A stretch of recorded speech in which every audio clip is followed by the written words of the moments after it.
If you're an Android user who's worried about your neighbors, well, probably don't snoop on them. Use the Nextdoor app. If you decide to snoop on them, what you should do is download the Podcast Republic app so you've got great podcast entertainment while you're spending too much time creeping about what your neighbors are doing, who are probably people you should leave alone, to be honest. Or just introduce yourself to. Yeah, also fine to just like walk over and say, hi, my name is so-and-so, and it's nice to meet you. But if you'd like to have something to listen to while you're snooping on them with your military-grade gear, check out the Podcast Republic app on the Google Play Store. There's thousands of great reviews and many great features, so take a minute, check it out, and see if it's the right podcast app for you. That's the Podcast Republic app on the Google Play Store. It's Thanksgiving, which normally gets shoved aside in the holiday mad rush to the back end of the year, line, but nerd. This year things are a little bit different.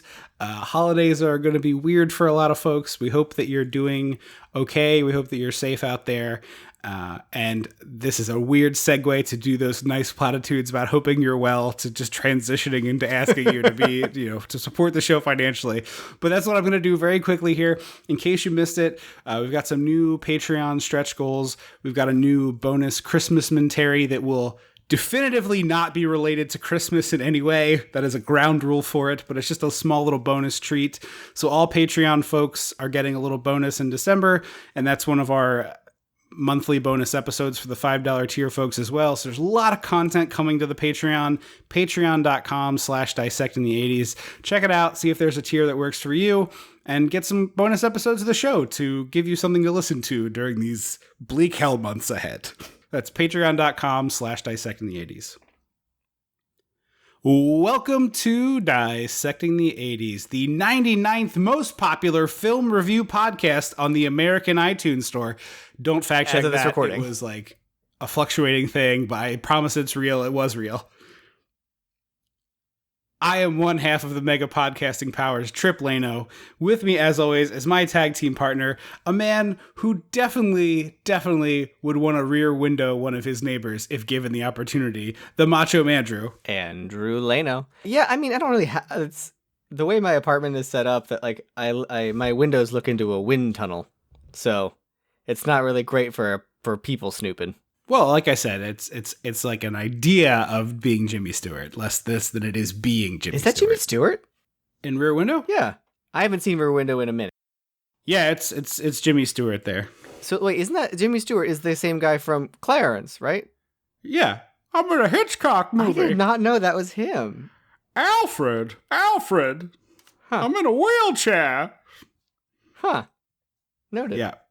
Anyway, we are celebrating a holiday we love, T.Hanks-giving, with a director that we also love, Joe Dante, and doing The Burbs. So you know what that means. We gotta go back. We gotta go dissect the 80s. It's your nosy neighbors. Some guy about your nosy neighbors. When the mega powers explode.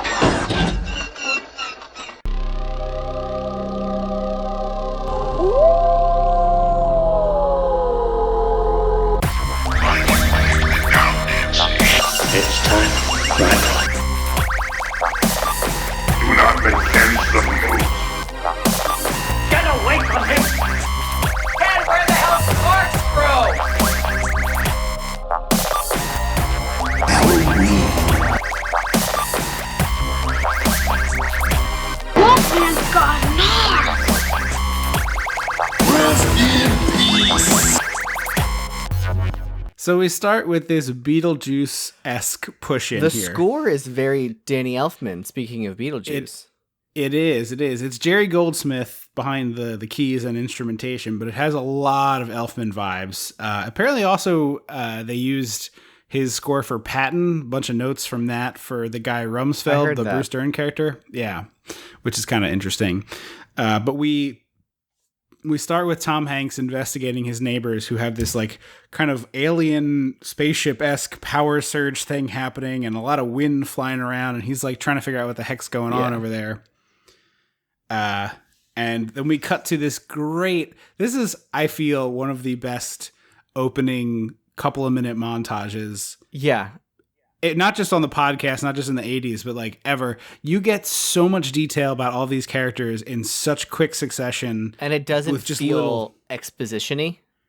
Right. It's everybody going about their normal morning routine. They're picking up the paper. Bruce Dern's Rumsfeld character is putting up his American flag with his way too young for him wife. But like all the character interactions are perfect. It kind of reminds me of, not necessarily, it's sort of similar to Edward Scissorhands.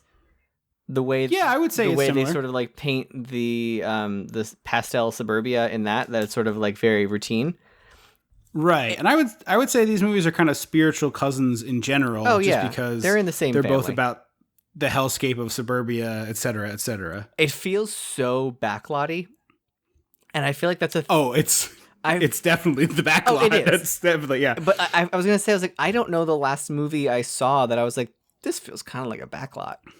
Yeah. It's 100%. This is the Leave It to Beaver set, actually. And apparently the Desperate Housewives set.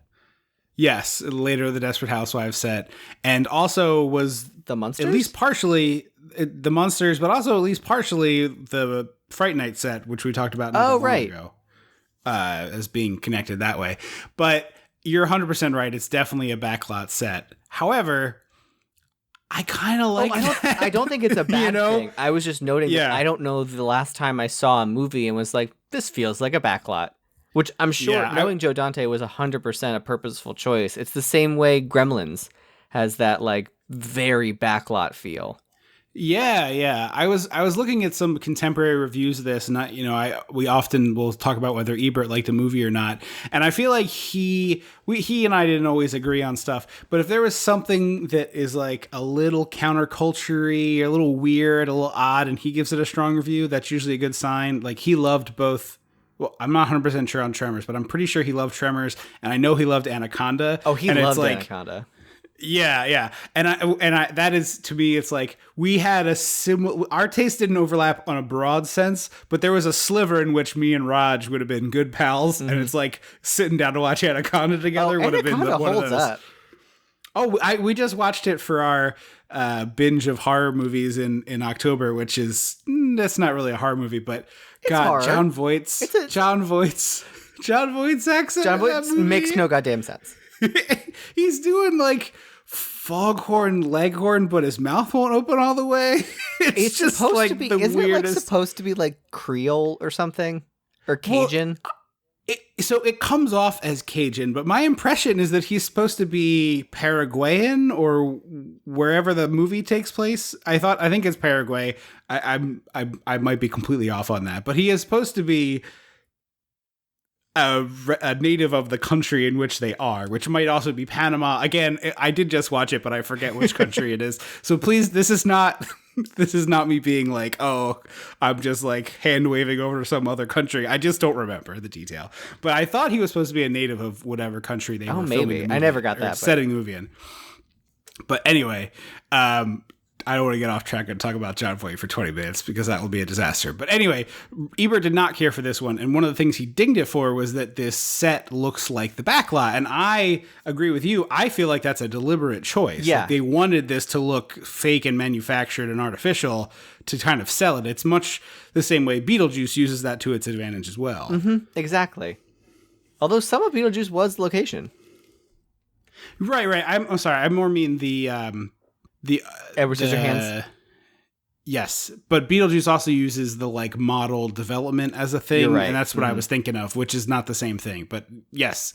Anyway, I love this neighbor Walter with the horrible toupee, like really bad toupee. And I am a person who 9 times out of 10, when a character in a show who is normally bald puts on a toupee and then wears it, and the cast is always like, oh my God, you look so stupid. Almost always I'm like, no, they really don't. Like George in Seinfeld had a good toupee. We don't talk about that enough, but he had a good toupee.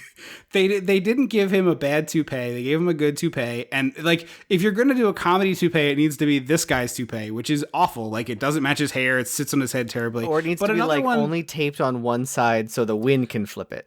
Right. But another one that I think is a perfect example of this, on The Office, when they went to the one, was it Pam and Jim's wedding? No. Yes. When Kevin wore the toupee on The Office, I was like, that's a good toupee. Kevin Baumgartner, or Brian Baumgartner. He looked good. I was like, oh man, that's a good toupee. It solidly matches the hair that you have. You know, he has this sort of monk thing going on. And I was like, that's a good toupee. He looks great. And everyone's like, oh, look at you, clown, with a dead cat in your head. It's like, you didn't give him a comedy toupee. You just made him toupee if you're gonna, yeah. Yeah. This drives me crazy. It's a personal pet peeve. So like this is a comedy toupee. This is a bad toupee. The character should comment on how stupid it looks. Mm-hmm. But he has this little frou-frou dog that runs over, takes a big old dump on Bruce Dern's lawn. So Chekhov's dog poop is a new one for the show. There's several Chekhovs in this movie, actually. Oh, for sure. But the Chekhov's dog poop I thought was particularly delicious in its absurdity. So the neighborhood we meet, I'll just kind of breeze through these here. We got Corey Feldman, who, did you catch, I meant to ask you, because I watched this before you, did he say, like, my parents are out of town? He says it or at something? one point. Okay. Because I was like... at first I thought he was the chunky man neighbor's child. Sure, because there's a one, like, 10 minutes, 15 minutes in where, like, Tom Hanks goes over and the chubby neighbor and Feldman are like drinking a beer. I was like, oh, it's a father and son. And then he calls him Mr. Blah, blah, blah. And I was like, you're not related and you're just hanging out drinking a beer on a Tuesday? That's okay. I also couldn't tell how old Feldman is supposed to be because he was 18 at filming. Yes, but the character seems to be a little older, maybe. Like, this might be a college kid home on break. It's unclear to me. Yeah, I think he's out of high school, for sure. Yeah. So you got Bruce Dern with a disproportionately attractive wife. They're giving big the neighbors in Honey, I Shrunk the Kids energy here. Yes, absolutely. The same kind of vibes. I also I really like this movie, but I've seen it several times. I was able to. Oh, cool. That's awesome. I hadn't seen this in at least 5 years, and I remembered liking it, but a lot of times, you know, years go by, you don't quite like something as much. And I was about halfway through this, like, oh, I got to start taking notes. Like, I'm not taking enough notes. So I tried to do some more research. And at the end of filming of this, Tom Hanks gave everybody a pair of sunglasses. I assume they were like nice sunglasses, but they all got along so well during filming, basically. Right. But he gave he wrote everyone a handwritten note and gave it to them with the sunglasses as like a, hey, it was good working with you kind of gift. And to the actress who was playing Bruce Dern's wife, his note was like, I still don't understand what you're doing, but it was nice to meet you. I don't understand. I'm watching this movie, like, how do you not get it? Yeah, it's not confusing. She's playing a dumb trophy wife. It's like a pretty broad and it's character. I would even argue that it's not quite dumb trophy wife. It's just like resigned trophy wife.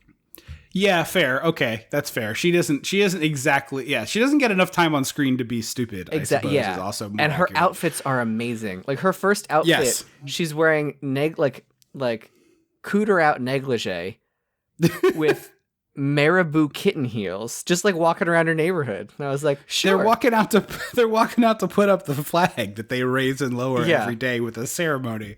So that's Bruce Dern and her father of Laura Dern, of course. The guy you mentioned already is a comedian named Rick Ducommun. I double checked that I wrote that down correctly. I know him from a bunch of stuff. The big one that, of course, would be relevant for the podcast is he's the guy who cuts the power to Nakatomi Tower in Die Hard. And he's in Spaceballs, and he's one of the guards in Spaceballs. Yeah, real small part. And then, of course, as many people who are our age would remember him from, the limo driver, I think, in Blank Check. Oh yeah, and he's Cindy's dad in Scary Movie. Right. He does the bit about the stuff growing out of guys' noses if you use the wrong baking powder or baking soda. I don't remember what you're supposed to step on cocaine with, but whatever you don't apparently causes things to grow out of noses. But he's excellent in this movie. He apparently beat out Rick Moranis, which I think is a really interesting alternate universe version of this movie. I don't think it works right. That works. No. And I think this is... I'm always here for more Rick. Like, I want Rick Moranis to be in every movie till the end of time, but I don't think that's the right role for Rick Moranis. Totally agree. The energy that Ducommun, I'm just going to call him Rick because I'm not 100% sure to... Yeah, but the energy he brings is exactly what this movie needs. And the thing about this movie that really I love is how Tom Hanks, Bruce Dern, and Rick Ducommun become like three little boy idiots. Uh-huh. And they're not friends. Like, they're not like, they would not hang out other than this. No, it seems like Bruce Dern is a guy they wave to. It seems like Rick and Tom Hanks's character probably share beers and looks like they share cigars. Like they have a light social, you know, it's like they're next friendly door neighbors. So yeah. You keep up the appearances, you do a little social this and that with the person.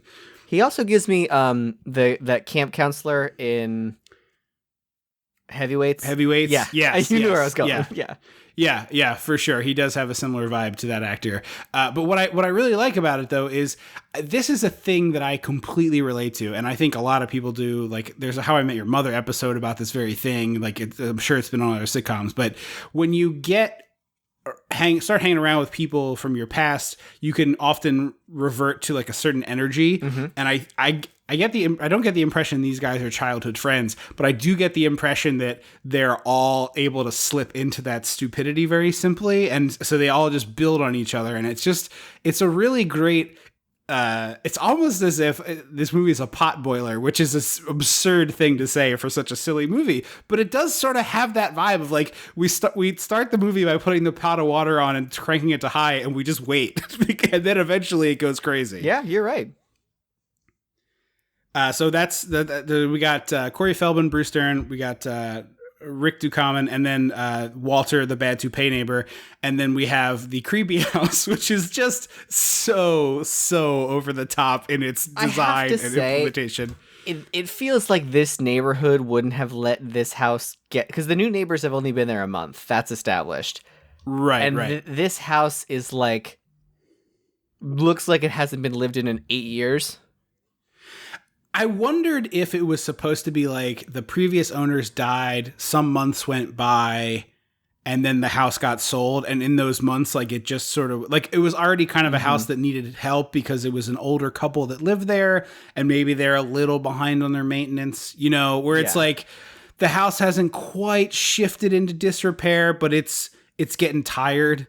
And then that 8 months of nothing or 6 months of nothing was enough to send it to there. I wonder, I guess I never thought about this in our neighborhood growing up. Like, if there was one house on the block that was sort of unbought and abandoned and was paint chippy and overgrown, what happens? Does like the neighborhood get together and like chip in to pay someone to do stuff? Not unless you have an HOA, really. This neighborhood seemed like they wouldn't have let it get this bad. Yeah, this neighborhood should have an HOA, but as we see, for example, later, the trash that gets spilled stays on the street for the rest of the movie. It's a it really is. Yeah. So anyway, so we meet all the neighbors. We go inside Tom Hanks' house, and there's the queen herself, Carrie Fisher, who doesn't get nearly enough to do in this movie. Yeah, Joe Dante, come on. And also, apparently was wearing a wig that was almost identical to her regular hair. I read that. And I was just like, what is the point of that? Maybe she prefers that, so she doesn't have to like do the styling. It probably has to do more with that than anything, that like you just pop on that wig and boop. Right. She gets a little bit to do, and I do like that she doesn't get reduced to nagging wife. I like that she is the steady hand who's like an Andie MacDowell.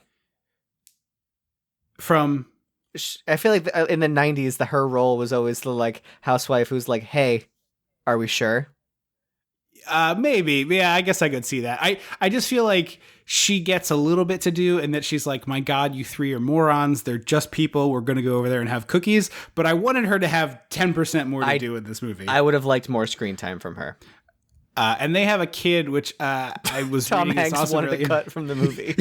he was apparently having like an all-out fight with Joe Dante about this, and Joe Dante eventually had to be like, "Hey, Tom, we're keeping the kid in the movie. I'm not going to do this." But he was adamant that he was afraid that he was going to get like sort of typecast in a way, which is one, absurd for a man, and two, he was my age. He's 33, and I was like, I don't think at that point he had his own son. I think was like 12 years old. Really? I was like, you had a kid. He was married to someone before he was married to meet Rita Wilson, and Colin Hanks was like 12. I think he was 77. I'm looking at it. So he was born in 77. Oh wow. So it's like, I don't know. I think it's not absurd that you had a kid at this age. Well, apparently he like didn't want to take the role because it was a dad, and then Joe Dante like convinced him, and then he was like, okay, well, what if we write out the kid? Yeah. Like he accepted and then was like, but what if I'm not a dad?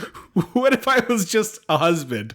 And the other thing that's like the reason why this movie made so much money and it opened number one in its opening week is it ended up coming out shortly after Big, when he became the biggest star in the universe. And I do get how it's weird to go from, we've made this joke before of like John Candy in Volunteers plays a guy in college, and then in Summer Rental, which came out the same summer, he plays a father of three. Yeah, well, Hollywood, man. Like two of them being teenagers, or one of them is a teenager, father of three. Anyway, this leads to a really great bit of business. Tom won't go on vacation with Carrie. Although, frankly, I have to say, I don't know why Joe Dante was adamant about the child, because it's not like the kid does anything. Oh, Tom Hanks won the argument, and the kid got sliced down to almost nothing. Like, absolutely, that's what happened. But I'm trying to imagine, like, a version of this movie where the kid is involved, and I'm like, why? Why would he? Right, because what I find especially interesting is at the end of the movie, spoiler, there's that, like, kind of walking off into the sunset moment, and it's just Tom and Carrie Fisher, and you're like, where's the kid? He's still in the car with the dog. They do a carousel of progress, and he just doesn't appear anymore after that. That missing child. But so he doesn't want to go on vacation. Carrie Fisher is trying to convince him. He's taking this time off work. She's like, come on, we're going to go to the lake. And he's like, I don't want to sit in some moldy cabin. I just want to putter around the house, which like, hey man, I get the energy. Mood. Under normal times, not the hellscape times. I get it, man. Sometimes you just want to putter. I get it. I'm a putterer. I had a week between jobs. And I literally just stayed in. I didn't do anything. I was like, I'll do some crafting, something like whatever makes me feel good. Didn't do shit. Yeah. It's like I just was farted around on Reddit and Twitter pretty much. Yeah, that was it. Video that was the whole games? week. Yeah. But Rick Ducommun comes over. I'm going to do that for this whole episode and hate myself. Ducommun, I'm deciding. It's Rick Ducommun, who unfortunately passed away in 2015. He's only 62, really? Which is crazy. Oh, that's a shame. Yeah. But he comes over and just starts wolfing down the breakfast, including Carrie Fisher walks by with the dog food. He doesn't know that it's dog food. He takes a big handful of kibble and just like eats I it. missed that. Oh yeah, that's such a good moment. He's like scarfing down these little sausages. She's got it under her arm. He grabs a big handful. He eats it, and he just is instantly repulsed. But instead of spitting it out, he picks up the OJ and just starts like chugging, knocking it down to get the taste out of his mouth. Goes into the fridge, and then, gets some ribs. Yeah, he's got these ribs and a whole pineapple, which he doesn't even cut up. And I was like, I want to see him tackle this pineapple with a butter knife that's on this table, please and thank you. I want to see that continuity. The poor continuity producer who's just like staring at it like, okay.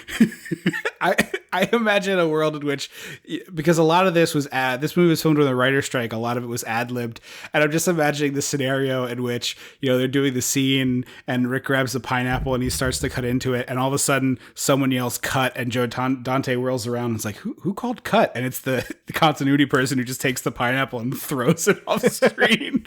It's like, no, you're not doing this. So do we know how much of this movie was truly scripted?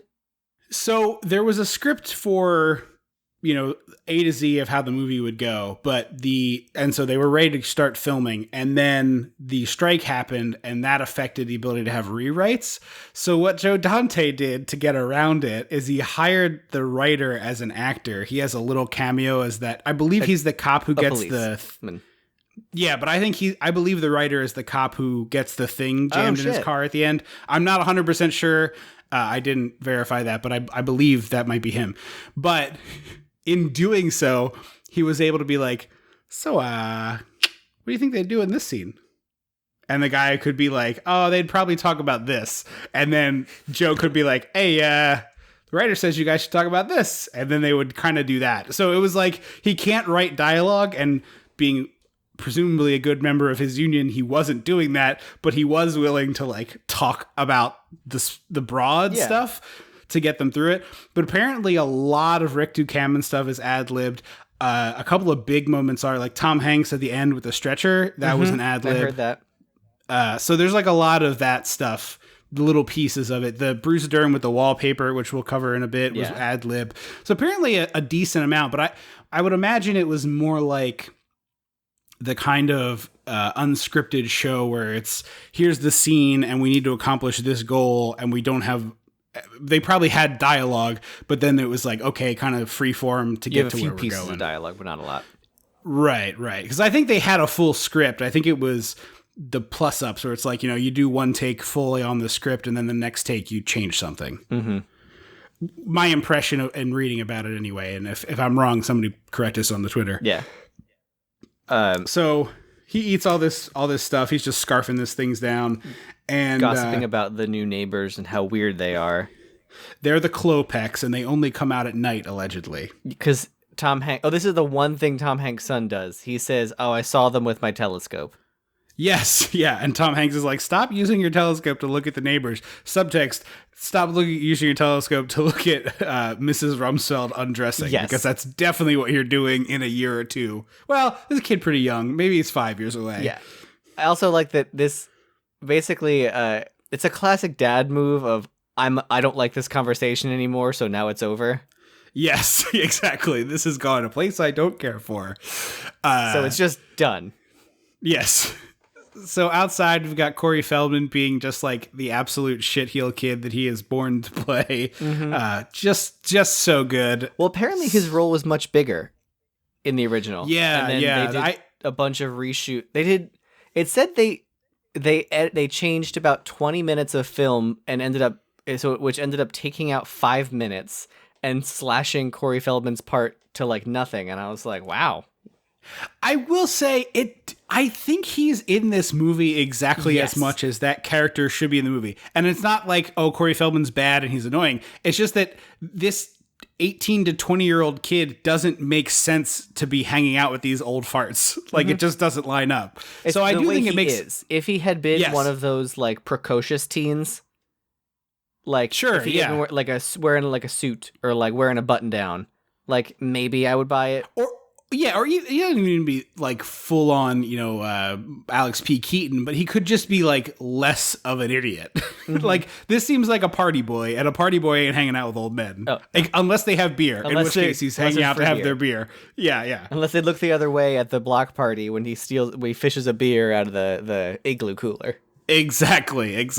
The blue coolers for the kids, the red coolers for the adults. Oops, I grabbed a Coors Light. Oopsie. This is the moment where we meet one of the Klopeks, and it's I wrote down his name later. Thank you. I was like, I know it's not typically a man's name. It's Malachi. Yes, Malachi from Children of the Corn. I almost said Game of Thrones. That would have been I was nonsense. like, Game of Corn? Game of Corn. Welcome to the Game of Corn. It's just sweeping shots of cornfields. Today's challenges: popcorn and steamed kernels. No, it's stalks of... Have you seen the intro of Game of Thrones where like the... Yeah. Instead of like the castles rising out of the pop-up book, it's just stalks of corn growing out of the ground. And they lapse. And they pop. Yes. Right off the stalk. It's like pop. Mm-hmm. Yes. Malachi himself is here, and he said that the night shoots for this took 10 years off his life because they were filming at 3 a.m. so often. That's was what just ruined. The whole cast was like. This was awful because we thought we'd be filming during the day as a suburban movie, and so much takes place at night. Right. He's got a real Frankenstein's monster thing going on, and also corpse makeup, He's kind more of an Igor. Yes. I kept calling him Cletus Klopek, which they never. They may say his actual name, but It's for Hans. me it was Cletus. Yes, but for me it's Cletus because he has a real Cletus vibe. Yeah, so he comes out the front door, and it's this. I love the drama and the camp of this scene. Yes, There's a crash zoom on every single. It's like that scene in Bob's Burgers when he's like, in the Jaws parody episode, when he's like, "This is all my fault. I have to do something," and the camera pushes in, and when Linda goes, "What?" it pushes in on her in the same way. yes, It's like everyone is staring at this poor teenager, and it's just these crash zooms and these dramatic musical stings. It's so great. Yeah, it's really lovely. I literally my note for this scene is, God, this is such good shit. It's really, perfect. really good. Yeah, it's excellent filmmaking. I am surprised that this movie hasn't gotten remade. Because what I would love is the like glossy, hyper politically correct neighborhood that's got a black family and an Asian family and a white family and a lesbian family, and they're all living together happily, and there's the one weird neighbor, and then they all get together and suddenly they're the crazy ones. Yes, the Dracula is the normal guy. Yes, exactly. Like that's what I want. Like I want the super glossy new 2020 version of this movie. Yeah. This leads to Tom Hanks and Ducommun, and they're daring each other to ring the bell like little kids, which I really like. Mm-hmm. And then there's a nice little gag where they bump something and the house is 669 and it flips over to be 666, which I thought was cute. Clever. But then they ring the bell and it busts through the wall and there's just a beehive that swarms. And I just love the two of them doing the bees rolling around. I don't think you were there, but we used to have a basketball hoop. I do. And well, I know you remember the basketball hoop, but I don't think you were around for this specific story as I was getting to. I've been around for many dad bee stories. Okay. Were you there when there was a beehive under the basketball hoop, like in the ground, but under the basketball hoop at the edge of the driveway? No, I remember the beehive at the playhouse in the back. Okay. So the beehive in the driveway, Dad had his like bee killing goop or dust. It's a powder, so he would get a long handled shovel and get a scoop of powder and be as far away from the bees as he could be to dump it on them.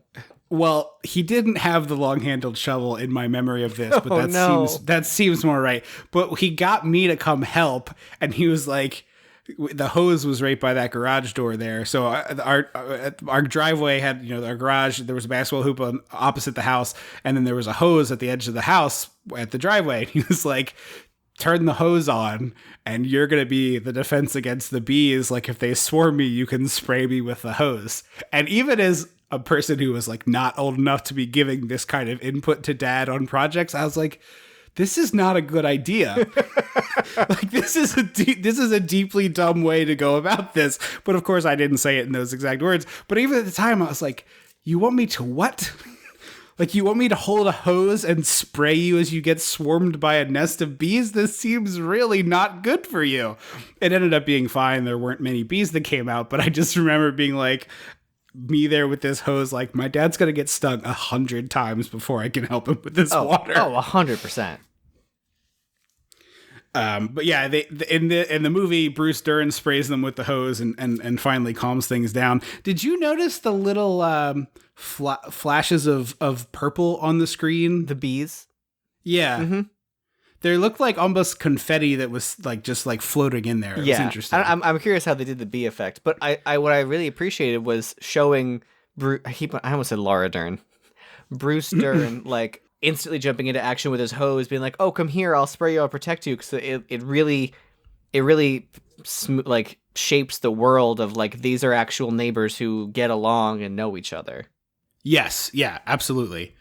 And that he like he watched the whole interaction, so he saw the bee thing happen and was like, "Oh, I have to help." Yes. And he does get Bruce Dern gets a few bits of physical comedy that I genuinely did not expect from presumably about 60-year-old Bruce Dern in this movie. I don't know off the top of my head.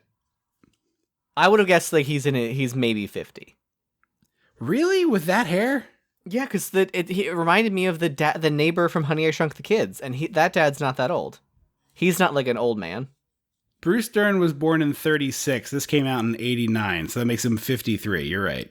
No, You're right. Nope. Yep. I can't math. So the bees get resolved, and then Tom Hanks and Ducommun are drinking beers and smoking some stogies with Feldman. Yeah, he's not. Tom Hanks isn't allowed to smoke cigars in the house or near the house, which very reasonable. They pose as like a nagging rule, but it's like that is a complete like. Don't smoke your cigars in the house is a completely reasonable rule. It is completely. So he just smokes them at the neighbor's house. Yeah, and Ducommun telling this story of the psycho killer who lived in the town long ago has a real John Candy doing the Killer Bear of Clare County from Great Outdoors.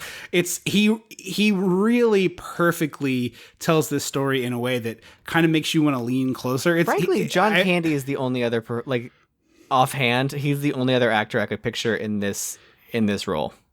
Yes, I do agree that he would have been good here, but I think that the actor here, Ducommun, is a little bit more mean. Like, not mean like he would, call you names or something, but he's a little more aggressive. He's a little more sharp. He's just a little more aggressive, I guess. And I feel like what he brings makes this character work so well, because you have to have the guy. He is almost never the one actually taking a risk, right? Yeah. So there's a point where I guess I think I realized that like 2/3 of the way through the movie when I was like, oh, you don't do anything. You tell everyone to do it, but you don't do it. And then I was like, now I'm mad at you. He's a shit stirrer, and I feel that in a situation like this, you need a shit stirrer. There's always going to be one in these kinds of environments that make these things go up. Because ultimately, this movie is kind of The Monsters Are Due on Maple Street. I was gonna say that because like I said, I haven't seen this movie before, and I purposely didn't scroll too far ahead on Wikipedia to spoil it. So the whole time I was like, are they aliens? Are they murderers? Are they vampires? Right. Like what? True, it is well crafted in that regard because you the whole time you're like, I don't know what it's gonna be.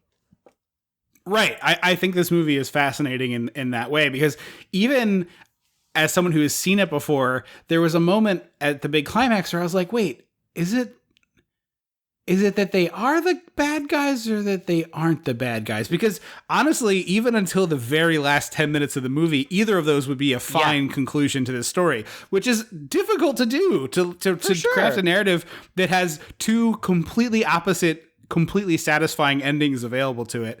It is a feat, frankly. I mean, that's a genuine challenge. So he tells this great story, and I imagine, obviously I don't know the guy, but I imagine based on watching him tell this story, he would have been a great campfire tales kind of guy who could just really reel you in so you're leaning in on that fire and really anxious to hear where the story goes. And he talks about this guy who was an ice cream man, basically, who went crazy and killed his whole family. Not Clint Howard. Not Clint Howard, different ice cream man. That one, unwatchable. I tried so hard. Yeah, I mean, I love Clint. It's the kids that kill it for me, dude. Yeah. But yeah, he tells this story of this like family homicide that this man killed his whole family, and he's like, it took place in this very town. And I was like, well, hang on, that happened in this little Pleasantville, basically. Right. So they wrap this up, and then they immediately cut to it. The timeline of this seems so weird to me, because Cigars with the Neighbor feels like either a right after dinner thing or a late in the evening thing. I got right after dinner vibes. But then they're watching Jeopardy, and maybe Jeopardy airs at different times in different places, but Jeopardy at home was always like a 7:00 show, and I was like, what are they eat dinner at 5? They're an early bird special family, Tom Hanks and 5 doesn't feel early bird. 3 or 4 is an early bird special. I don't think 5 is that early. 5's a pretty awful early dinner. Anyway, they do have a youngish kid. Maybe that affects it. But they're eating Freaks cereal. Did you catch that? Yeah. I assumed that was maybe part of the Monster cereal line. I don't know. No, I don't think I know my Monster cereal line. I don't think Freaks is part of that. Maybe that was is the competitor? Monster cereal. Yeah, right. It's like the Kellogg's or General Mills opposite. I think I think Monster Cereal's General Mills. Okay. But apparently this was also an ad lib where they were playing along with a game of Jeopardy. It was a really cute, which is great. It was like a sweet, cute little like character moment where I was like, oh, look at them. R.I.P. Alex Trebek, by the way. Yeah, such a sad moment. So Dern, Hanks, and Ducommun are snooping, and they see Malachi come out and put a body in a trash can and then hit it 300 or 400 times with a stick. Yeah, this is where I was like, oh, I think they're aliens. And right. He like stuffs this. It's also suspicious because he drives a car down the driveway to put the trash in the trash can, and then drives the car back. And I wrote, why would that? Real big Andrew energy. No. I was like, why would you do that? And then the characters were like, that's suspicious that he did that. And I was like, oh, we were supposed to think it was suspicious. Yes, I was just making fun of you. So everyone thinks this is bodies, and then immediately we see them digging in the backyard really frantically. So ultimately, spoilers for the end of the movie. And if honestly, you're 45, I don't know how long into this podcast you are at this point, but if you're listening to this and you haven't seen this movie, I'm going to go ahead and tell you I'm recommending it. It's on Showtime and the Roku channel. Yeah, I would watch it before you listen to this podcast. At this point, we haven't really ruined much. You might want to just turn this off and go watch it if you're like been convinced. Then come back. Because it's obviously you got to finish it, but it seems like they just move the bones around for the whole movie. Like they're just constantly playing 3-card Monty.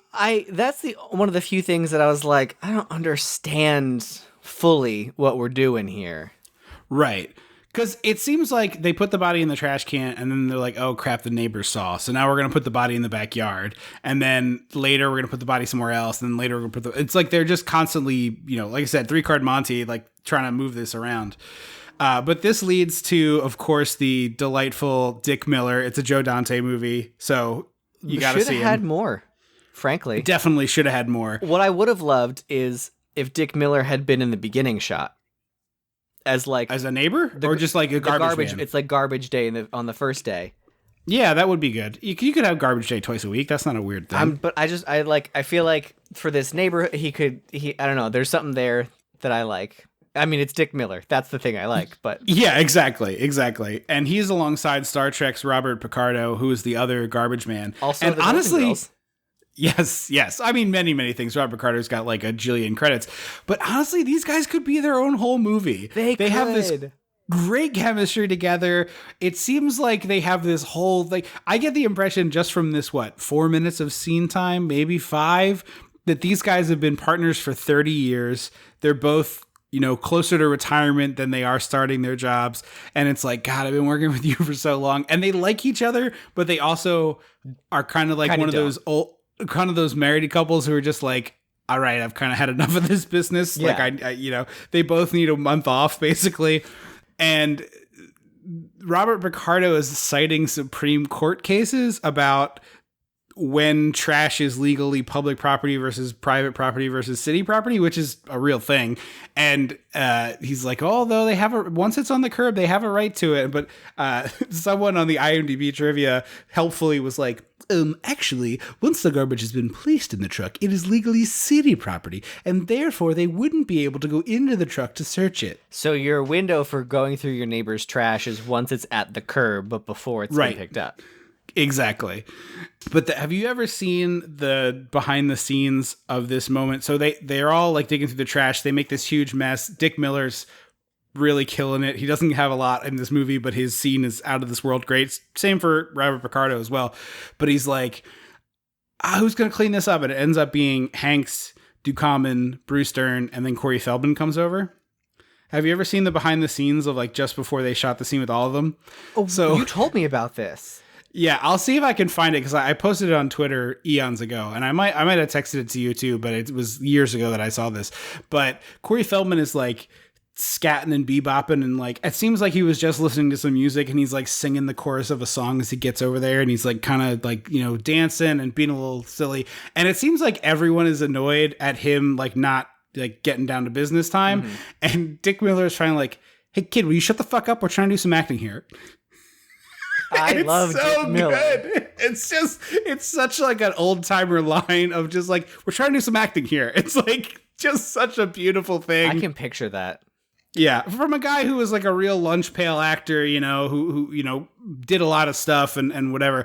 The original if you haven't Seymour. seen, yeah, absolutely. If you haven't seen Joe Dante's Piranha, I highly recommend it, if nothing else, for the outfits that Dick Miller wears as the Mayor Vaughn type guy. Holy crap, are they absolutely out of this world amazing. There's one that I posted on our Twitter page eons ago, but he's got this like Western suit with a pink shirt under it, and it's just, oh my God, so good.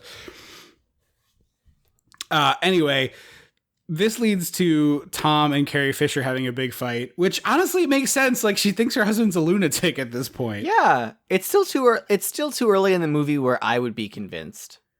Yeah.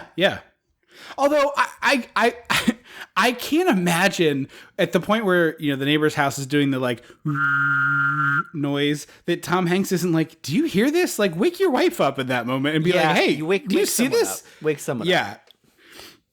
At the point at which you think an alien craft has landed next door, it's okay to wake up a sleeping person. I think so.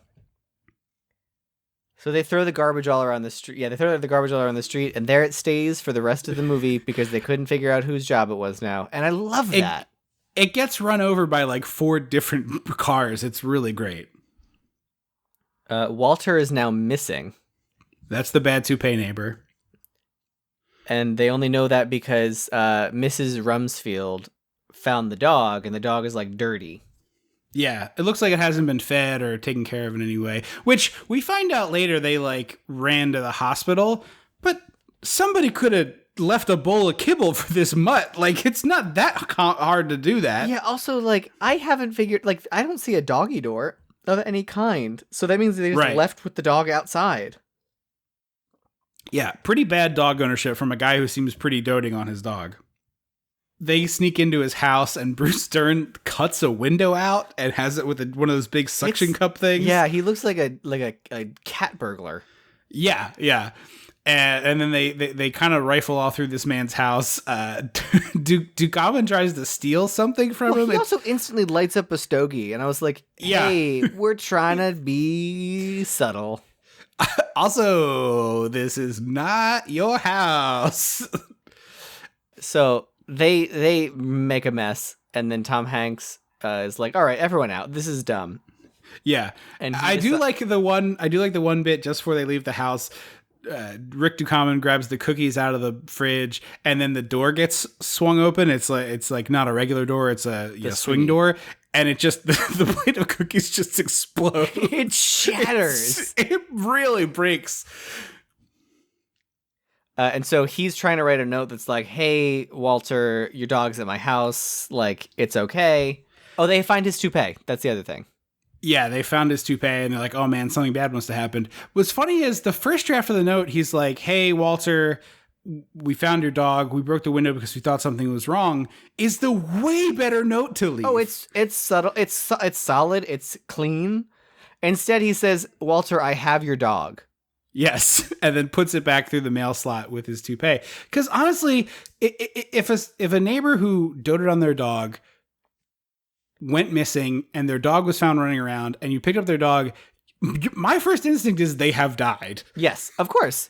Like, something tremendously bad has happened. So breaking in and being like, I'll pay for this window, and if nothing is wrong and this is just a big misunderstanding, I'll pay for this window. There's a very reasonable note to leave, like, hey, I'm really sorry. I was very concerned. Or, call the police. That too. Or call anyone to come check on this. But so Tom goes back home, and he has this great channel flip where he's like, it's just a murderer's row of horror movies. You got Texas Chainsaw 2 on there. You got The Exorcist. What was the first one? I was going to ask if you looked it up because I did not. I didn't know. Yeah. That's also right after, the what's the neighbor's name? Rick Ducommun. Rick is giving he gives Tom Hanks a book of demonology and Satanism. Oh, yeah. To be like, they're Satanists over there. And I was like, that is a big leap. Yeah, no, I wanted them more. leaping I to wanted more connective tissue between where we were and their Satanists. Yeah. I guess what it is they're too old to be like, oh, it's a Dracula, you know? And so it has to be a people thing, and they're just like, what's the weirdest Couldn't they just people be thing? murderers? I don't get why they're murderers. Like, I don't get why any of these adults were like Satanists. Like, they're just murderers. And then it turns out that they are Satanists, or they are at least making human sacrifices, which is like buck no, they're wild. just murderers. Oh, is that the deleted scene version? I watched the deleted scene version, so maybe I'm getting the endings mixed up. Yeah, I didn't get that. Okay, all right. Maybe I messed that up. There's also a great where he says succubus and incubus, and I was like, yes. No one on set knew how to pronounce that word. Apparently not. The Satan is our friend, Satan is our pal ad-lib was one of the big ad-libs Joe Dante mentioned after he passed. He like did a Twitter thread. Tom Hanks is like trying to ignore him and humming, and he's like singing lyrics to Tom's humming. And we get a great dream sequence. Yeah, this is par excellence dream sequence. It's up there with a Wes Craven dream sequence. Tom Hanks getting strapped down to a human-sized Weber kettle with glowing coals underneath is just doing it for me. Yeah, in terms of absurdity. Great. I love a big prop. Like nothing more exciting than me to a big prop. That's like latent Honey, I Shrunk the Kids ruining my brain, I think. They're just like any large prop I'm way into. Big fork, big spoon. This sequence was the inspiration for that moment in the Bob's Burgers Halloween episode where they scare Louise. It definitely feels like it to me. Yeah. And in a similar animation note, the actress who plays Mrs. Rumsfeld is the wife on American Dad. And she got that role because Seth MacFarlane just really likes this movie. I mean, hey, it's a great voice. Yeah. In the dream sequence, he also sees Walter, the bad toupee neighbor, with one of those like Halloween headbands with an axe on it, and the dog too. There's a tiny little one for the dog. It's so good. I also love Dick Miller's second scene where he's taking out the trash can that man and his dog are in. He just like drags it off set. It's delightful. But this dream sequence ends and we get Tom Hanks doing some character research. Yeah, he's watching Mr. Rogers. And I was like, oh, I bet the IMDb trivia has somebody being like, did you know that in this movie he watches Mr. Rogers and then 30 years to the day almost later he played Mr. Rogers? It's in the IMDb trivia 3 distinct times. Is it 3 times? There are 3 entries cataloging the fact that he watches Mr. Rogers and then one day he played Mr. Rogers. For the love of God, and I say this as a guy with an 80s movie podcast, get a hobby. Go outside. Oh, we also forgot to mention that a very like Norma Batesy figure from the top floor of the neighbor house watched Tom Hanks write the note about the dog. Right. So he knows that the neighbors know who he is, basically. And then Rick and Mr. Rumsfeld slide a note under it's like a side front door on their house. Yes, this house has many doors. It's a farce waiting to happen. And they slip a note that apparently says, like, we know who you are. What's the one from Silver Bullet? I know who you are, kill yourself. Yes, that's the one from Silver Bullet. I know what you are. I know what you are, kill yourself. Yes. This one's not much better. It's we know what you did. Yeah. And so Tom Hanks is like, Rick goes to tell Tom Hanks, and Tom Hanks is like, great, they literally watched me write the note to Walt that hey, your dog's with me, so now they're going to think I wrote this note too. Yeah. And there's also, so that's when Tom Hanks is asleep, right? That's like one of his first freakouts of the movie. Right after. He's asleep on the lawn chair. Yeah, and there's a 6-pack next to him, 4 of them are empty, and he's asleep, and I'm like, not a bad little Saturday. That's a good Saturday. That's a good Saturday. 4 beers and a nap. Hello. But he has, maybe it's 3, but at least 2 A++ Tom Hanks yelling freakouts, which is his like movie thing. He doesn't pee in this movie. He pees in most of his movies. He goes to go pee. Yes, he does. He doesn't actually, but he does. But that's Tom Hanks is like, just like Tom Cruise is always running. Tom Hanks is A++ at freaking out. And his voice has this very, like they even do it in Toy Story. Yeah, it's where you they are have a toy. Woody. Yeah. The big, but in Toy Story, he does, like Tom Hanks's yell includes arms at like a not quite a YMCA, Almost like a little Y. wider than that. Yeah, it's like a wide Y, but it's like a throw the arms out to punctuate your words when he does it. And they even do that in Toy Story, which made me very chuckle. Like, this is a very Woody yell it here. is. He's like, I wrote the note. They saw me do it. Like, arms flailing. I'm doing it now, which obviously none of you can see, but you can imagine what it looks like. So the dog has been grabbing something and bringing it back to them, and they keep throwing it absentmindedly, and then they realize it's a human femur. And they're like, oh my God, this is Walter. And it does a bunch of crash zooms. I love it so much. It's such a fun little bit here of like just cranking that thing like high to low to do the zoom ins. In and out, in and out. It's really uncommon to do that. But man, does it work like just gangbusters here. It's so good. Joe Dante knows what he's doing. Right. But it's like that move only works in a Joe Dante movie, basically. Yeah. It's like the exact Joe Dante cross section is where that works. Carrie Fisher comes through with her level-headed logic of, hey, everyone shut up, you grown men acting like babies. They do get a nice bit of business where Tom's trying to run away from the femur and she's trying to come outside and he gets whacked with the door. It's one of the very few things she gets to do in this movie, so I want to make sure we highlight it. You're like, right, yeah. She does a great little bit here with him. So Mrs. Rumsfeld is like, I'll make brownies, and comes out in these like red pedal pushers with a like big sleeve white red polka dot blouse and a tie in her hair. She's dressed like it's the 50s a lot in this movie, I feel like. Yes. Well, that's the suburbia life that we're kind of skewering here. The like Leave It to like the fact that this was shot on the same sets as Leave It to Beaver is not surprising to me. You're right. I also think there like first of all, this scene is shot with a gorgeous crane shot. Like it's a really awesome overhead. But and you get a view of the trash at the very end, which I like. But Bruce Dern, it's one of those little tiny things that, you know, actors do little things that are sometimes the difference between a performance being good and a performance being great.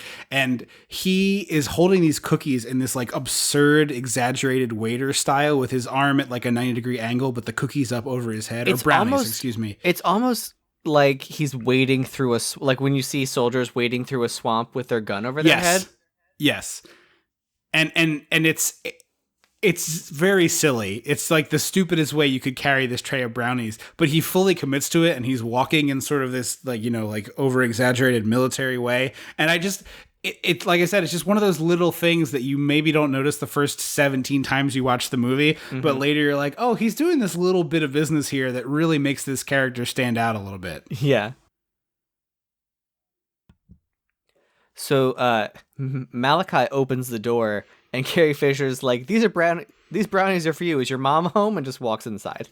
Yeah, she's not having it. She's sick of this business. We're getting to the bottom of it. There's got to be a woman in here who can set this business straight. Yeah. And so this is my first thought was like, oh, is this a Frankenstein? Like, is someone building a mother? Oh, that would be a weird twist for this. Because it's Malachi, his uncle, and his grandfather, right? Or dad?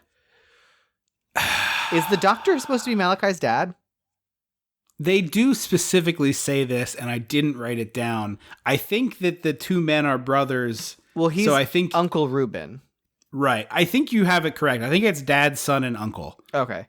Uncle Reuben had just his Wikipedia. He has a fucking crazy life. Really? Hit me with it. Yeah, as much as I can remember offhand. He was in Warsaw when Hitler invaded and was in a wealthy Jewish family and ended up having to sign away his family's entire fortune for like 1 Reichsmark. Whoa. And then snuck out. I'm missing the finer details. Please go look it up. Somehow snuck out of there with the help of Albert Einstein, who was his mother's lover, allegedly. Whoa. Yeah. and was like, got him a secret visa to go to London, where he went from London to New York, and where he played That's chess. amazing. Yeah. That's absolutely amazing. Yeah, and then there's some dodgy spots where like they're like, this has no, some of the stuff in his wiki is like, there's no note, like citation, No documentation other than his word. That there's one that was like, he beat 30 different people at chess in the same, like playing 30 different people at the same time, and they're like, there's no documentation of this. I mean, if you were very good at chess and you were just playing chess against a bunch of, goofuses in a park, you could probably do that. Well, I think that's not insane. He was a janitor at Stanford, and isn't that a movie? Isn't that Good Will Hunting? Yes. Yeah. I don't think it's Stanford, but it's the same premise. Yeah. That's awesome. I mean, that sounds like a crazy cool life. I'll have to go read that later. I kind of skimmed his IMDb, but I didn't get over to the wiki. Apparently, he was like a comedian who did weird stream of consciousness monologues. Like he seems, based on what I read briefly, it seemed like he was sort of an anti-comedy before anti-comedy was a thing. Yeah, no, based on that, that seems like it. So they're all having this little powwow, and while they're doing it, Rick Ducommun is trying to sneak over the fence at the same time, which is just bizarre. It's so weird. Bruce Dern rips a piece of wallpaper off. Like, it's a little loose and he's playing with it, and it's just... And I was like, oh, that's probably something you need to apologize for. Yeah, I was waiting for him to like lick his fingers and like rub the back and try and stick it and push it back up. Yeah, that's the move. Absolutely. Tom Hanks, this part... So the Malachi comes in with snacks, which is a bowl of pretzels and a tin of sardines. And these sardines are made to be maximum disgusting because it's a movie. Mm-hmm. Not that a sardine on a pretzel is necessarily a snack that I would want to eat. But the ladies are like... The bones kind of ruin it for me. Have you had one? I don't remember if I had sardines or anchovies, but I bought them once because they were like, it's a keto snack. And I was like, I'll try it. And I had literally bought them at Aldi. Because I was like, this is going to be the cheapest. I put one bite in my mouth and I almost threw up. It's like anchovies crunchy. Are really great for cooking. I think you must have had a sardine if it was crunchy. It must have been a sardine. There was some crunch to it, and I was like, yeah, anchovies basically dissolve in hot oil. They're really good for making like spaghetti aiolio taste. It has like an umami thing that it does. That's really funny. I remember the play you directed had a whole running gag with sardines. Oh yeah, Noises Off. Yeah, I was curious. If I was hoping you were going to be like, actually, during Noises Off, we all ate a sardine, which I was like, oh, that'd be cute. We kind of did once. The woman who played Dottie, the older woman, to our first rehearsal, she brought a very nice whiskey. Yeah. And made little canapes that were like sardine, not puree, because that sounds gross, but it was like a sardine sort of like mashed pate on a cracker with something else. Yeah, so we all had a bite of this. It was really lovely. Oh, that's nice. Yeah, I'm sure prepared like that, it was nice. But so Malachi hands this tin to Carrie Fisher and the other actress who unfortunately whose name I've forgotten, and he's like, sardine, and they're like, no, Wendy Shaw. And then thank you. And Tom Hanks is like, okay, and man, this sound design. Yes, the sound design is impeccable. But this is much like, talking about Bruce Dern with The Thing. This is the most elaborate, ridiculous way you could try to do this, right? Like, he can't grip it, and you can clearly see that he can't get a grip on the sardine. So this thing that should take a second takes like 5, and you can see him get mad about how long it's taking to do this thing he doesn't want to do. And then his hands are covered with like room temperature or cold olive oil. Like, it's like how coconut oil is at room temp. Like, it's like thick and paste-like. Mm-hmm. And he's got this fish oil all over his fingers and this sardine, and he puts it on a pretzel and he eats it, and he is instantly horrified by what he has just put in his mouth, and he's like trying to wipe his fingers off. It's one of those things where, like I said, it's like you take a good performance and you make it great when you do these little tiny things that, again, you probably don't notice the first 5 times. You don't consciously notice, but it's like, man, he's doing so much with this little piece he's been given here. Yeah, and like I said, that sound design is perfect. It's squelchy and squitchy and crunchy. Yeah. And then he has this like fish fit where he's like coughing and choking on it. It's supposed to be a sneeze. And I was like, those are the weirdest sneezes I've ever heard. Yeah, it's hard to fake sneeze. Yeah, it is not the easiest thing. I feel like you can't really do it without being Looney Tunes-esque. A little bit. I was in a show where a girl, the nun, had to sneeze, And then the line was like, the nun sneezes, and the woman says, "Thank you, sister." And we're like, it's Tennessee Williams, so I'm sure there's like 100 meanings to it. We don't know. Every single night, someone was like, "That was a really good save when that girl sneezed on stage." That's nice. That's funny. Mm-hmm. That might even be why it's in there. Oh yeah. So we have this like weird parlor scene where the doctor, who we haven't seen yet, he makes this big theatrical Bela Lugosi entrance. This actor was nominated for Best Actor in the movie Nashville by Robert Altman, which many people listening might know. But and he was the grandfather in Luck of the Irish. Yeah, you stole my joke. Oh, I thought you were going the Blues Brothers. No, I was going to say, but what the two people on this podcast know him for the most is playing the grandfather in the Disney Channel original movie. Isn't he a leprechaun? He's the leprechaun. He's the like leprechaun grandfather who's turning back into a leprechaun because they stole the gold. I thought you were going to go for Blues Brothers. Sorry. No, he is phenomenal in the Blues Brothers as the Illinois Nazi. But yes, I every time I see this guy, my brain's first thing is like, hey, look at the Irish, which is just I'm glad. I totally assumed your first thought would have been Blues Brothers. No, I mean my brain does go there very shortly after, but it's always Luck of the Irish. Yes. So he's like, I thought the candles would make things romantic, or not romantic. Yeah, he says romantic for the women. Romantic? Okay. And they turn to the table and it's like 50 pillar candles on a lazy Susan plate. Yeah. Just it's like a small bonfire in the middle of the table. And then, so there's some business where he's like, I'm a painter. And they have Rumsfeld holding a painting that, like, very obviously to anyone with eyeballs has a top and a bottom. Yeah. And he's like rotating it, like he can't figure out. I'm like, it's not an abstract piece. It's a surgery. Right. It's very obvious what the painting is and what direction it should be. It's very, very weird.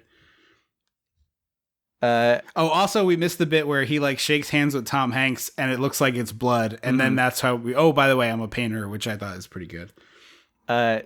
Tom Hanks spills his tea or coffee on himself and then runs to go to the bathroom, and a giant dog appears. Yes, it's a huge dog, really scary looking. Is it a Great Dane? It's like a Scooby-Doo dog, a Marmaduke.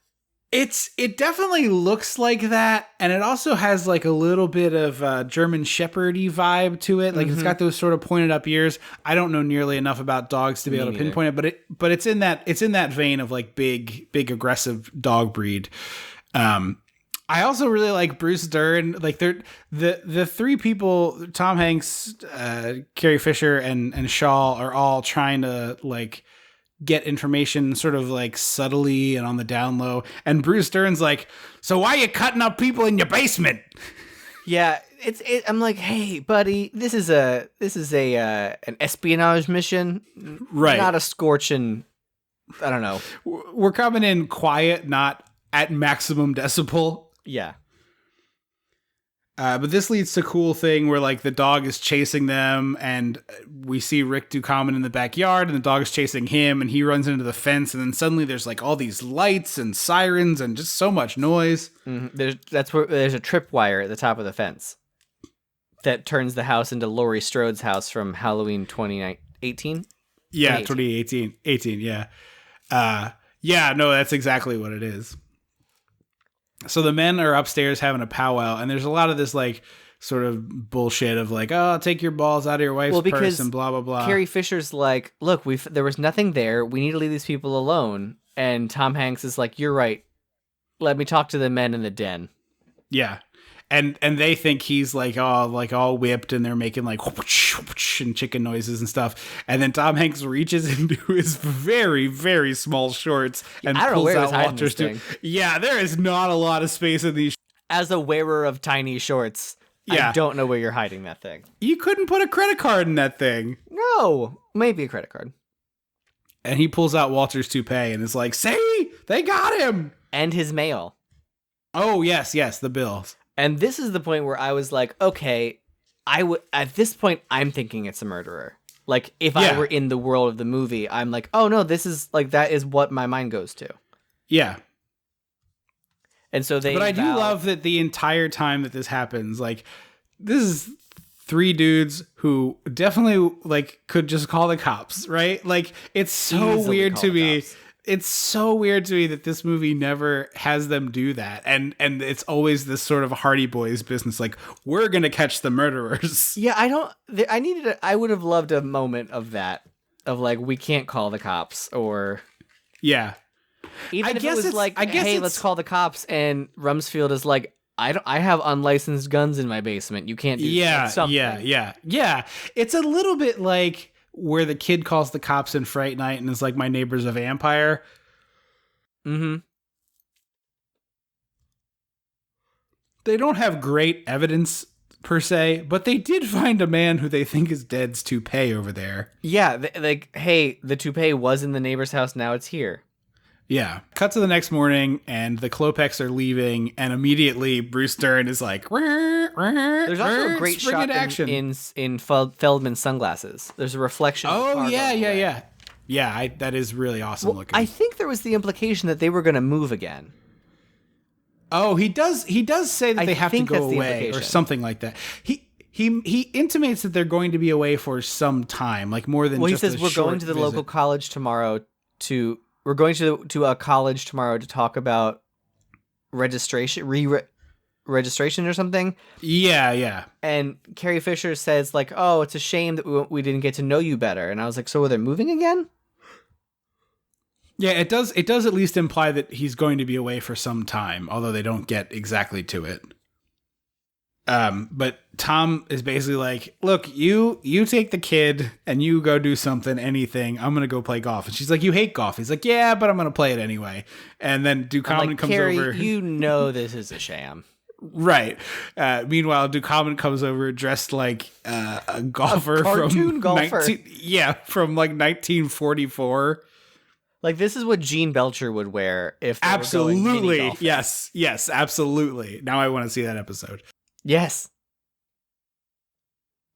So they're like, okay, we know they're gone. We know they have this crazy security system. So we're going to climb the power utility pole, cut the power line with bolt cutters, and then, go ahead in. And I was like, all right, this is like a pretty big leap for this. I can't believe this. So he climbs up it's like there. The scene in Small Soldiers. Yeah. Well, Joe Dante. Yeah. So Rick Ducommun climbs this thing, or the utility pole, and he cuts it and gets just absolutely just zapped to shit and launched off this thing and crashes through a shed. I was like, oh, is he dead? Yeah, I honestly thought he was, but instead he comes out and his helmet is melted, his glove fingertips are all missing, and his fingernails are all black. It's very good. Yeah, it's a great design. I thought we were gonna get Rumsfeld holds up the walkie-talkie that is the size of a small boombox. Yes, and he shows them siren mode, and I was like, "Oh, are we gonna get Chekhov's siren mode?" No, we're not. And he climbs up onto his roof to like be the eagle in the sky or whatever, and Feldman is sitting on the railing of his porch. There's splashes of red paint on the pillar to his right and splashes of blue paint on the pillar to his left. And I was like, what's going to happen when your parents come home? Yeah, this is like buck wild choices for pillar painting. So they're digging up the backyard. Right here? Tom Hanks is digging up the backyard. This is where I wrote, art is pissing me off. Yeah. Is this the spot where there's a really good like little movie magic bit where I don't know if it's here or the first time he climbs the fence, but Art goes over the fence and then someone throws something to him and we don't see the impact. Oh, it's the first time he did it. The pickaxe comes over the fence. Yeah, but we see the axe get tossed and we know like where he is standing, it's going to hit him, and then we hear a clatter and like ow! It's just like, I like that. One of those like they would do it on SNL so someone doesn't have to get hit kind of thing. Just a good little framing joke. But anyway, you're right. Tom Hanks is doing all of the work here, digging up the backyard, which is a lot of work. Yeah. So they decide to break into the house and try to use a credit card, but like I don't think the credit card trick works on deadbolts. The credit card trick doesn't really work on anything. It works on it does. A very specific. It works on a very specific type of interior lock. Yeah, because I used it in high school to break into the costume closet all the time to do work and stuff.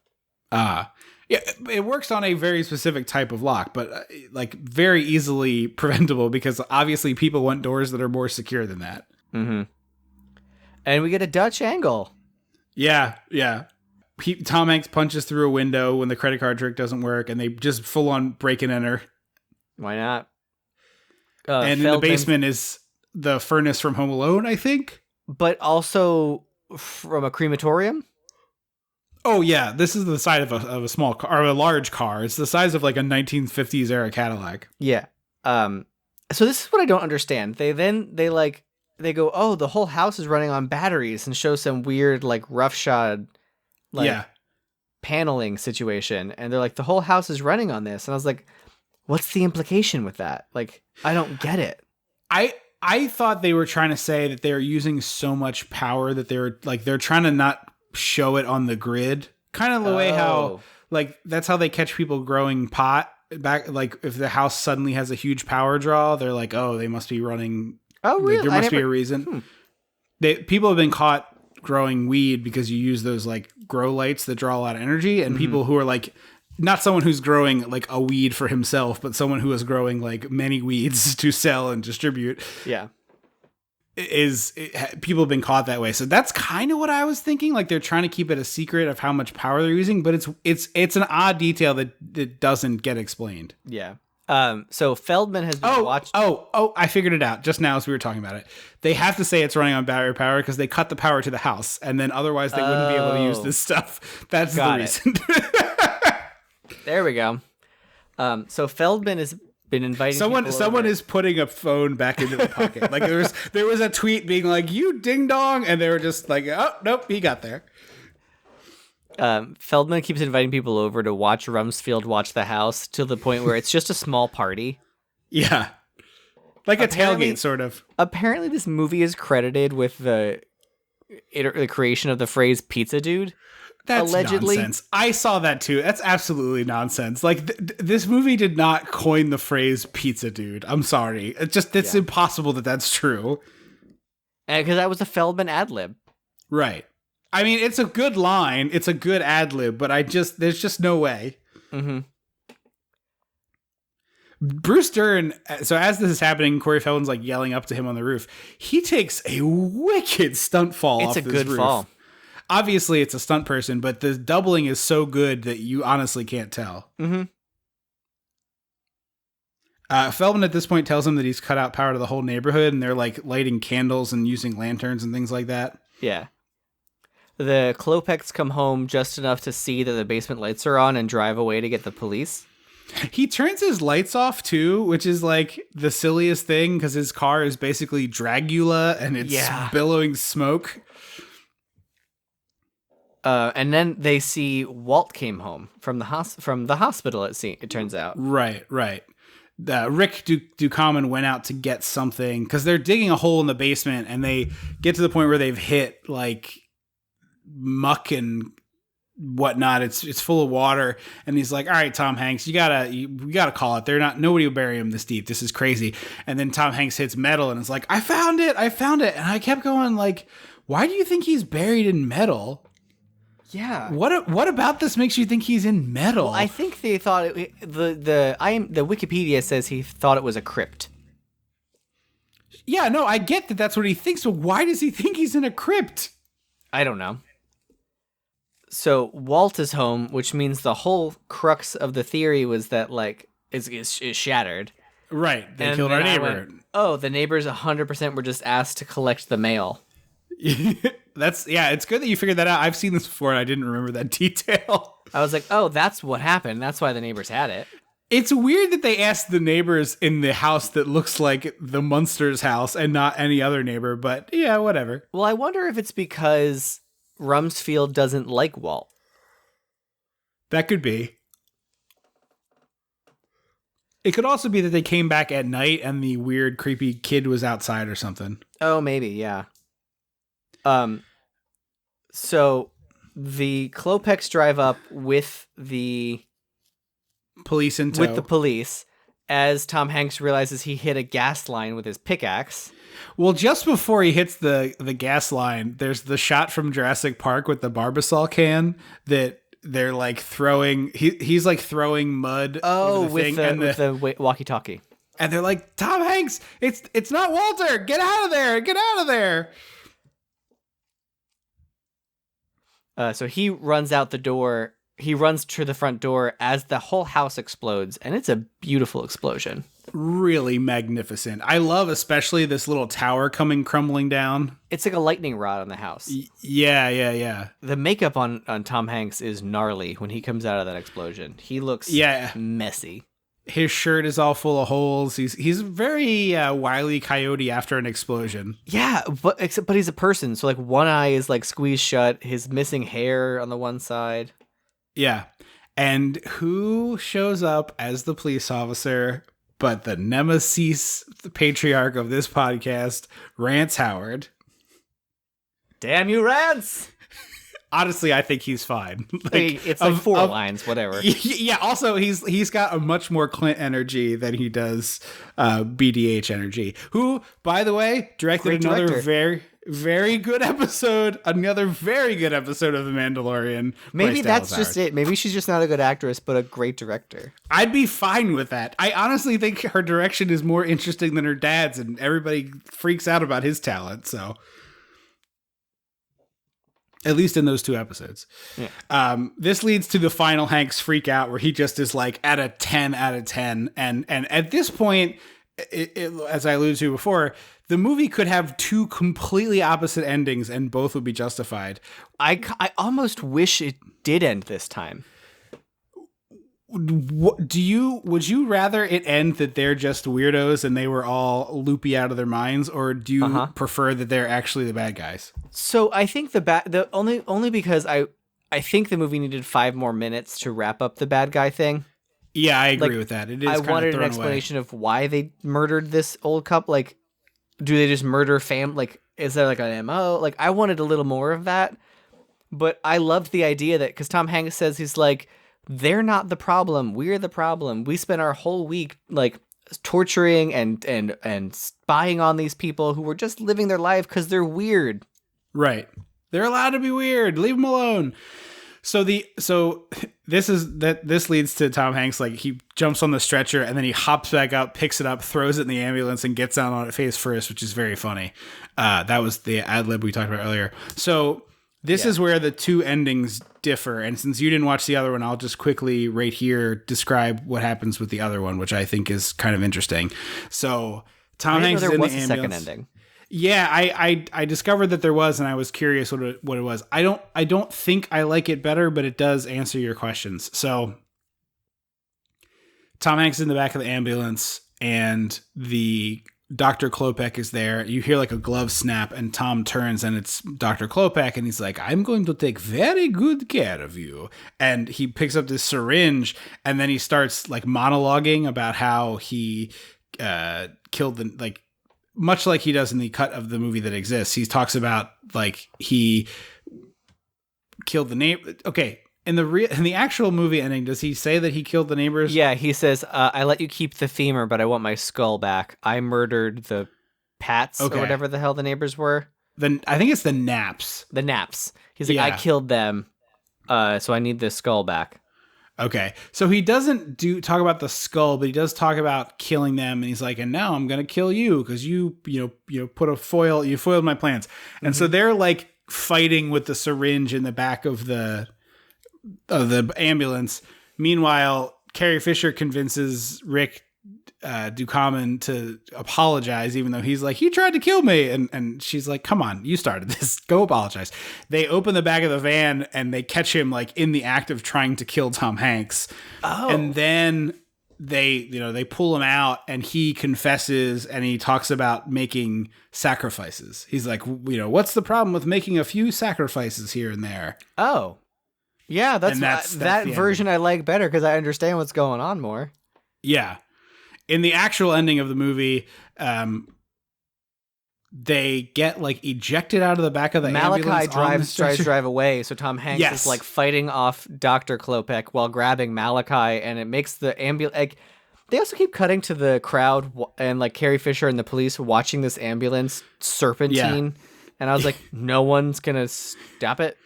Well, how do you stop a moving car as a pedestrian? Get into your cop car and try and cut it off. I guess. I guess something's wrong with this ambulance. Yes. Yeah, for sure. At the very least, arrest it for drunk driving. Right. Tom Hanks does not have the type of injury that necessitates this kind of driving. He put himself in that ambulance. Yeah. And so they crash into Art's house, and then Tom Hanks and Grandpa from Luck of the Irish rocket out the back on the gurney. Yes. For like a long time. It's like nearly the length of a roller coaster that they're zipping down the street. And Klopek's like, you have no proof of anything. And Corey Feldman opens the trunk, and it's full to the brim of bones.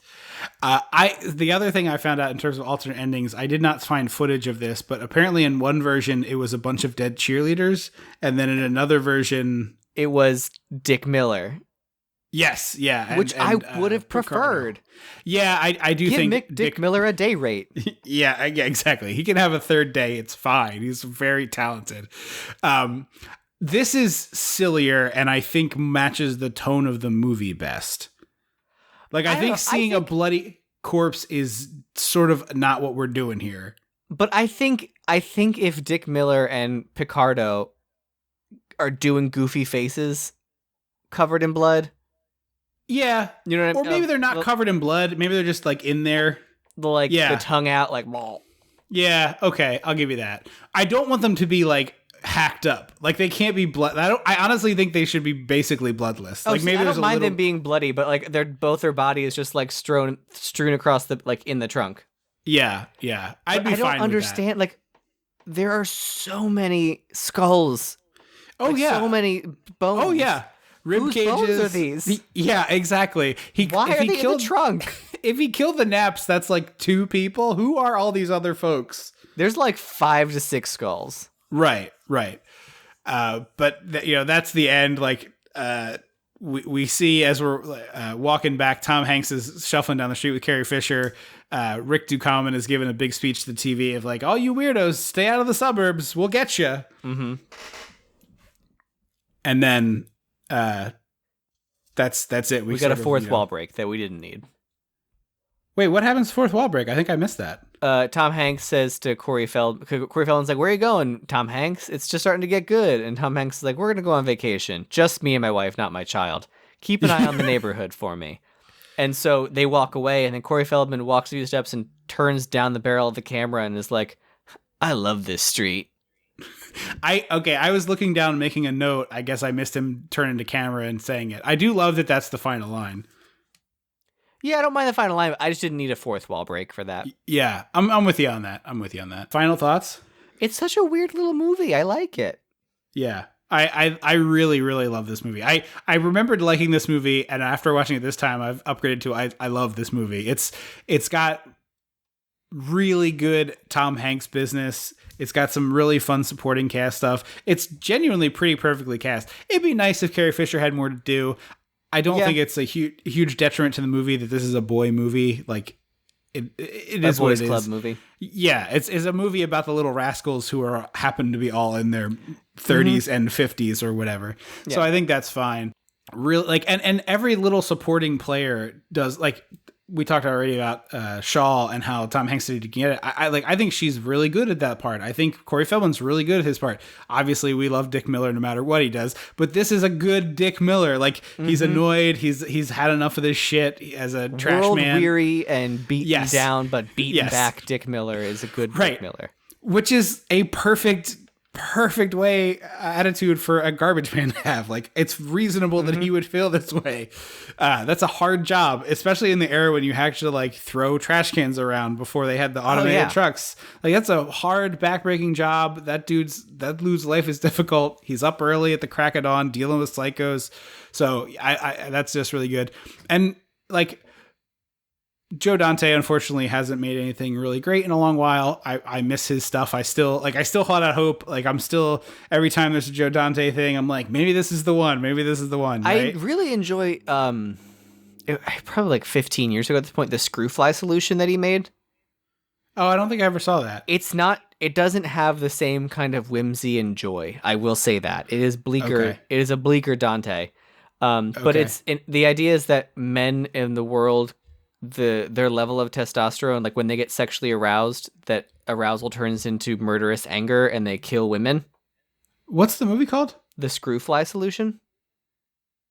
Is it a movie or is it an episode of something? I feel like I've seen that movie. He did it for Masters of Horror, so it's like a mini movie. I'm pretty sure. Dante. I feel like I don't know that title. It's not ringing any bells, but I feel like I've seen that exact thing you're describing. I don't know. Yeah, it's definitely a bleaker, less whimsical Joe Dante, but it's an interesting movie. Yeah, that is a Masters of Horror, so that probably like an hour long, maybe. Yeah. But yeah, mostly he's doing TV these days. He's done like 10 episodes of Hawaii Five-0. Really? Yeah, I mean, look, I'm not begrudging anybody getting a paycheck, right? Like, it's probably a very simple job, but I don't know, like, there's no Joe Dante whimsy getting inserted into 10 episodes of a Hawaii Five-0, I feel. Yeah. But I'm looking here, he's got like a couple episodes. Is he involved in the Gremlins Shale. animated prequel that's coming to HBO Max? I don't see that listed here, which I find to be a pretty big disappointment. Yeah. He did a section of this movie, Nightmare Cinema, that was okay. His segment had a little bit of Joe Dante-ness, not as much as you'd hope for. Mm-hmm. I thought Bearing the X was decent. That's like 5 or 6 years ago with Anton Yelchin and Ashley Greene and Alexandra Daddario. That one's decent, but I just miss like this. Even Small Soldiers, I loved that Small movie Soldiers has that Joe Dante whimsy. Yeah, and I was 11 when that came out, so it was, and I love G.I. Joe, so that was just like right down the barrel for this guy. But yeah, I'm just that movie did a McDonald's promo, and so everyone thought it was a children's movie, and it is. Yeah, it's the same way that Gremlins is a children's movie. Right. But yeah, I really like. And it could just be like maybe he's lost his fastball. That's fine, but like I'm always holding out hope. There's just like something's coming. Something's gonna really do it for me. I'm looking now, and apparently he directed a 4D film that was in a bunch of theme parks. R.L. Stein's Haunted Lighthouse that starred Christopher Lloyd as this like. I'm looking at the poster and it's like a very goofy looking fake beard Gordon's fisherman, but it has listen to the cast of this 4D movie that aired at SeaWorld San Diego and San Antonio and Busch Gardens Tampa Bay. Christopher Lloyd, Leah Thompson, Michael McKean, Sarah Paxton. Like, what is this? How is this real? Yeah. Wow. Davy Chase. Huh. Yeah, I'm gonna have to track this down. It's apparently like 20 minutes long. Well, it's a theme park 4D show. Yeah, no, I know. I'm just saying. Apparently, I'm gonna have to track. Maybe it's out there somewheres. Oh, it's gotta be. Leah Thompson plays a character named Peg Van Leg. I'm gonna have to track this down. Weird Al Yankovic has a cameo. I'm gonna have to track this down. Leah Thompson was also in a terrible reimagining of Little Women called.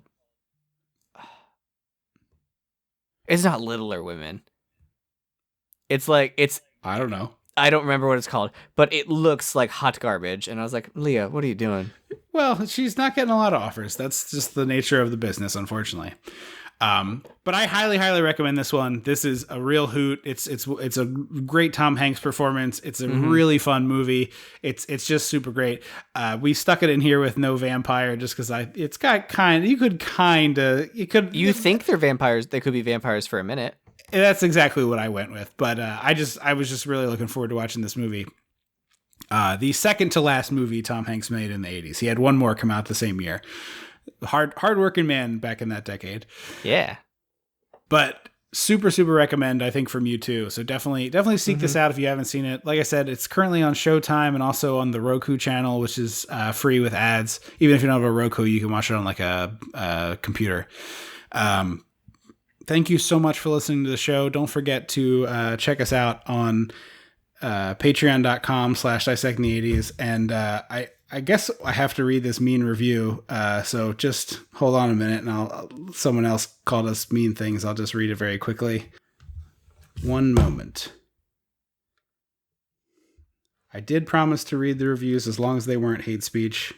So And it's not, but I will say, suck my dick. It must be nice to be a straight white man who's cis. This is from Bino Frog in Great Britain. Used to enjoy this podcast until they started talking woke rubbish. He's definitely a UK guy with rubbish in there. I'm not interested in far left politics or Marxism. Stick to movie reviews. 1 star. Movie reviews have to discuss representation. Yeah, Suck my whatever. dick. It's fine. If you don't agree, why don't you leave us a nice review? Because we've only gotten mean ones lately, and it's not fun to read those. Come on. How about a nice review? If you got something nice to say, it's the holiday times, why don't you say it to us? That'd be great. Check us out on Facebook. It's facebook.com/dissectingthe80s. We're at dissectthe80s on Twitter. We'd love to hear from you either place. You can send us an email to dissectingthe80s@gmail.com. We love getting feedback from y'all. And thank you again for listening to the show. We really appreciate it. We have a doozy of an episode coming your way in 2 weeks. Movie that had multiple endings in the theater.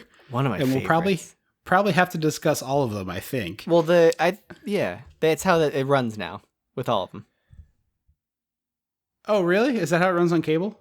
As far as I know, yeah, that's why you get the that's how it could have, but here's how it really. Oh, okay. Yeah, that makes more sense. I just always assumed they picked one, but I guess that makes a lot more sense. I haven't seen Clue in a very long time. I very much enjoyed it when I watched it. I remember thinking the first time I saw it on Comedy Central, like, this is about the board game?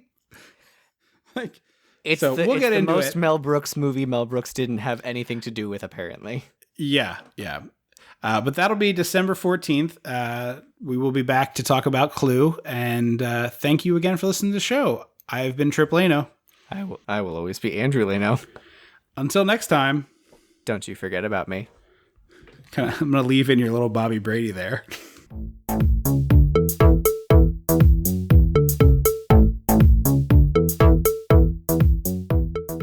Dissecting the 80s is a Chum Some of This production.